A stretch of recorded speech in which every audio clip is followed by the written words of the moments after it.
The state of Indiana is going to have a new junior U.S. Senator in January to represent the people here in Batesville and the rest of the Hoosier state. That's because longtime incumbent Republican Richard Mourdock was defeated in the primary election earlier this year. The man who pulled off that upset, Republican Richard Mourdock, is being challenged for the seat by Democrat Joe Donnelly. A geologist by trade, Mourdock spent 31 years in the private sector, most of it in the energy industry. He currently is Indiana's state treasurer. In my business, I have to balance the budget. I don't see how the government can keep spending money they don't bring in.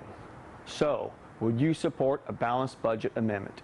I certainly do support a balanced budget amendment, Mike. In fact, I support a very specific type of balanced budget amendment, one that was presented by Senator Mike Lee of Utah just 2 years ago. In his amendment, not only would he balance the budget, but he would require the federal government to cap its spending at a predetermined level. His amendment actually presented the plan that government would spend no more than 18% of the gross domestic product. Now, maybe it shouldn't be 18%, maybe that's not the right number, but today we're spending almost 25%, and that is way too much. So I would certainly support a balanced budget amendment, and especially one that would cap spending, and then we must live within that cap. 44 states, including Indiana, have now applied for a waiver to opt out of the federal provisions of the No Child Left Behind law. What ideas do you have on the need to reauthorize this federal education law? Rob, I believe the federal government is playing far too big a part in local education. I think education should be done at the state level and the local level. You know, we see now the federal Department of Education has grown to the point where the average employee, this is the average, including all the so-called clerical people there, are now earning more than $100,000 a year on average. That's twice what a teacher here in Indiana would make. You know, I think we get the best education when we keep our focus locally, when we make sure that teachers are working with parents, and when local officials are working with the state to make sure that tax dollars are being used wisely for education. Here's what I'd like to know. What experience have you had in the private sector, specifically in leadership or management roles, and how does that translate into your philosophy surrounding government and creating jobs? Cynthia, that is a wonderful question. I have spent 31 years in the private sector. If someone planned a resume that might lead them to the U.S. Senate, they'd probably have one exactly the opposite of mine. My undergraduate degree years ago was in the combined fields of biology, geology, and chemistry. My graduate degree is in geology. I spent 31 years working in the energy industry, and it's an industry I understand very well. I served as vice president and president of mining companies here in Indiana. Having that experience and understanding how important a job is, and even more importantly, how government, with all of its regulations, with all of the taxes, with all the uncertainty it provides, understanding how government is killing the job market right now is one of the reasons I'm in this race. We have to roll back the federal government, and we have to have government sending a message of certainty to business owners and investors as to what the rules should be. We see these dates here now just a few weeks in front of the beginning of the new year, and we still don't know what our tax rates will be, what regulations will be in effect, what our health care costs will be. We have to have certainty from government, and lately it's not been providing it. As a freshman senator, what are you going to do to resolve the gridlock in Washington and get to the business at hand, such as creating jobs and improving the economy of the United States? The biggest problem we see in Washington these days, Bill, is the fact that nothing is getting done. Washington is broken and everyone knows it. You know, we have a wonderful contrast with what's happened here in Indiana versus what's happening in Washington. In Indiana, yes, we had a fight over a budget, but we passed the budget, and then we live within the budget. In Indiana, we've capped property taxes, lowered corporate taxes, we're phasing out the death tax. We're sending the message to businesses that we want you to locate here, we want you to see jobs created here. Unfortunately, in D.C., there is such argument, there is such bickering, and constantly there is the pull of partisan politics that we're not seeing any progress made. You know, I'm going to Washington with one principle firmly in mind, and it is this: government has grown too big and it costs too much. When we start to roll it back, when we start to make the regulatory burden smaller, not greater, we're going to see jobs created again in the United States, and I'm looking forward to being a part of that process. It seems to me the way the tax codes are written hampers business growth. I'm specifically talking about the time it takes to write off construction costs. What changes would you support to remove this barrier so that businesses can expand and add jobs? Tony, we need to get the job market rolling again, and I think one thing government can do is provide accelerated depreciation and more investment tax credits to get businesses to reinvest in their businesses, and that, of course, will lead to the creation of more jobs. It's a sad thing with interest rates as low as they are today that we don't have people rushing to their banks to borrow money to invest in those businesses. It's a record time of low interest rates, and yet people aren't investing, and everyone should ask, why is that? And quite honestly, it's because they don't know what the rules are. We don't know what our taxes will be. We don't know what our health care costs will be. We don't know what the regulatory burden is going to be. And until we start to send the message of certainty to small business owners like yourself, that's not going to change. We have to provide a government that will provide consistent rules and provide incentives for investments, and I certainly hope to do that. As the owner of a small manufacturing business that's been providing health insurance to our employees for decades, Obamacare has already saved us thousands and thousands of dollars. There are those in Washington who intend to derail it. What do you think about that? What's your stand on the subject? And what would you do if you went to Washington? Well, Pam, first of all, I would disagree with your premise. You're suggesting that Obamacare has saved people money. In fact, the president promised that if we passed Obamacare, the average Hoosier family would see $2,400 a year in savings, and the average cost has now increased $2,400, a swing of $4,800. You know, I don't believe the federal government mandate that came through that forces people to buy a product was the right direction. Certainly, I think we need to have some real major reform in the healthcare system, and I think just as the arguments of adult child coverage and so-called pre-existing conditions have been healthy discussions here in America, we've seen more and more private sector companies step forward to say how they're going to serve that market regardless what the federal government does. I think private sector competition brings a much more effective method to get costs under control than watching a federal government one-size-fits-all mandate come down that's going to affect more businesses negatively than positively. What can be done at the federal level to help high school seniors like myself afford a college education? Jacob, first and foremost, thank you for your energy and your initiative and your desire to want to go to college. You know, the sad fact is, over the last 4 years, the cost of a college education has gone up nationwide on average 25%, just 15% in the last 2 years.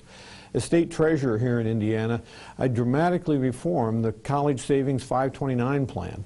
If you don't know of the plan, it's something that allows you or your parents or grandparents to set money aside for you to help save for college with great tax benefits, and it's something that many people begin the moment their child is born. It's a good process, even when you're investing just a few dollars a week or a few dollars a month. It helps to build that nest egg that's so important.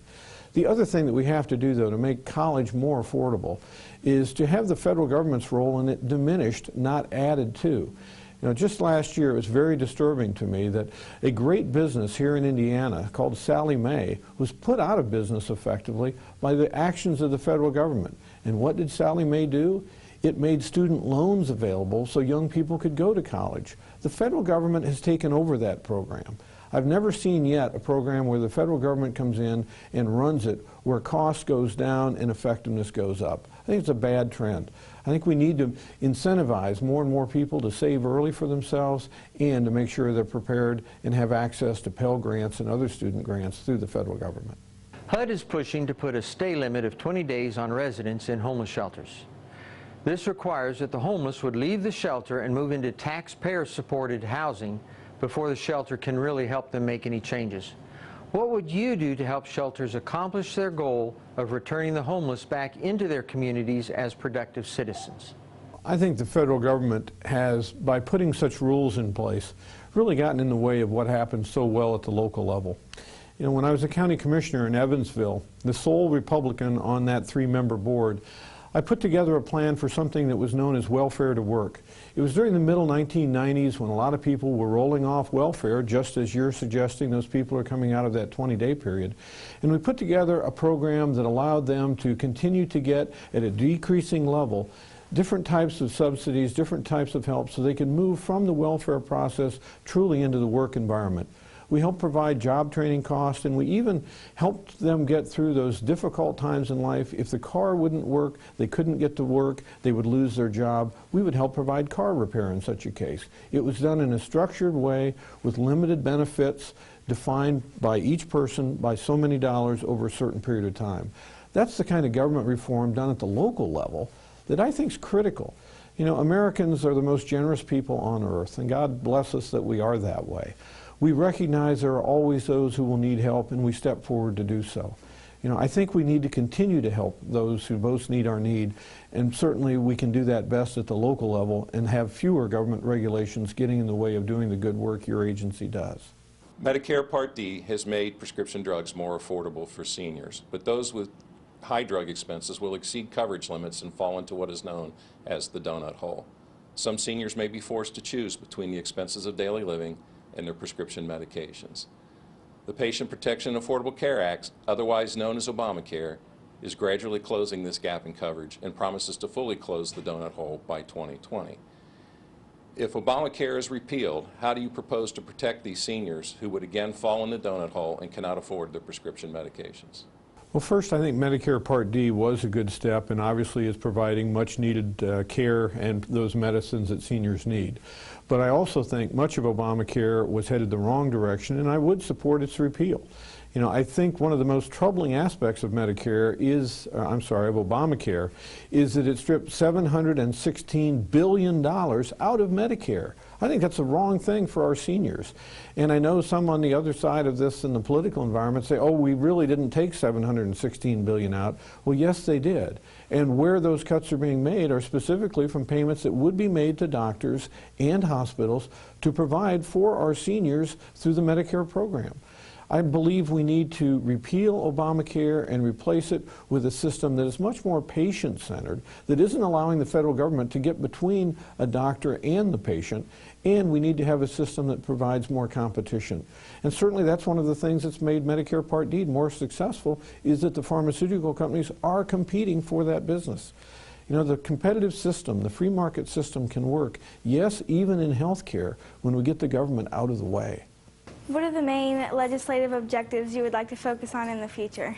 Cassie, without question, it is to provide the kind of program so that when you're leaving Ivy Tech in the near future, you have an opportunity and you have a job. You know, it's a sad fact that 50% of all college seniors last year graduating, leaving the college environment, had no job or had to take a job that was not related to the field of their study. You know, the fact is we have a very sick economy. Government has spent far too much, has put us far too much in debt. And as a result, we're not seeing jobs grow because we see so much of our money otherwise just funding government. Money that used to fund redevelopment and reinvestment in businesses, more and more is going to the federal government. In addition to that, we see this absolute flood of government regulations that get in the way of those business owners who want to create jobs for people like you. They really want to grow their businesses, and yet they're hesitant to do so because they don't know what the rules will be tomorrow, because government keeps growing bigger and bigger and bigger. I want to use my 31 years of business experience, and yes, my 6 years that I've spent as the state treasurer of Indiana, bringing both that experience in business and that experience in the world of finance together so we can get the United States moving again. You deserve a better future than what appears to be in store for you right now, and I want to play a part in making it better. As of now, the National Farm Bill has not been passed.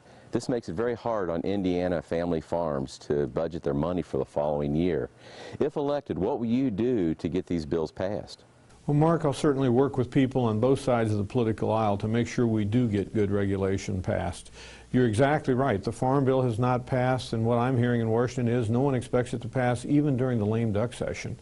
You make a comment, though, about how Indiana farms are waiting for the federal government, and this, again, is an example of the uncertainty that the federal government is bringing to small businesses. We should not be surprised when people will not invest in their businesses, when they won't make those investment decisions, when they don't know what the rules are. Government continues to confound, cause many of us to be perplexed and downright confused over what they expect and over how we can be moving forward. You know, Indiana families who live on the farms certainly have that great sense of stewardship. Understanding your business and knowing what you do with those erosion control mats that you make. You know, that's one of those things that we Hoosiers do very well, express good stewardship. and yet we're not seeing good stewardship over our federal government these days, when government continues to spend more than it takes in, continues to put us deeper in debt, continues to spend $4 billion a day more than it takes in, and that's just wrong. We need to turn the federal government around so that businesses and Hoosier families can again prosper. I'm Richard Mourdock, and I'm running for the United States Senate in Indiana. I'm asking for your vote on November 6th because the truth is, Washington, D.C. is broken. We know government is going the wrong direction. It's sending the wrong signals. It's telling America everything except what it needs to hear, which is to say, a consistent diagram for what the rules are for investment. We wonder why our economy is slow, and yet the truth is government sends mixed messages on taxation, on regulation, even on what our health care cost will be. We need to get America going again. 2/3 of Americans believe the country is headed the wrong direction. The Obama policies have failed us. The policies of Barack Obama and Harry Reid and my opponent Joe Donnelly have made this situation worse than it was 4 years ago. The cost of gasoline has gone up 50% in the last 4 years. Home values have gone down 12% in the last 4 years. The cost of education has gone up 15% in just the last 2 years. And our debt has gone up 49% in the last 4 years, now to a staggering $16 trillion. There is a better way, and it's the model we have here in Indiana. Here, we make a budget and we actually live by it. Here, we reduced our government spending, and even more shockingly, perhaps, is over the last several years, we've lowered the number of state government employees in Indiana to the lowest level since 1978. Most people don't even notice we've made government smaller, but we have. I look to take those same types of philosophies and frankly the same energy I've used in the Indiana State House to Washington, because I know I can help turn this government around. It won't be an easy job, it won't be done in just a few weeks or even a few years, but we have to start, and so I ask for your support. I'm Richard Mourdock, and I would appreciate your vote on November 6th. If you're still not sure about where, when, or how to vote in Indiana, just contact your county clerk's office for further information. Tom McKee, 9 News in Batesville.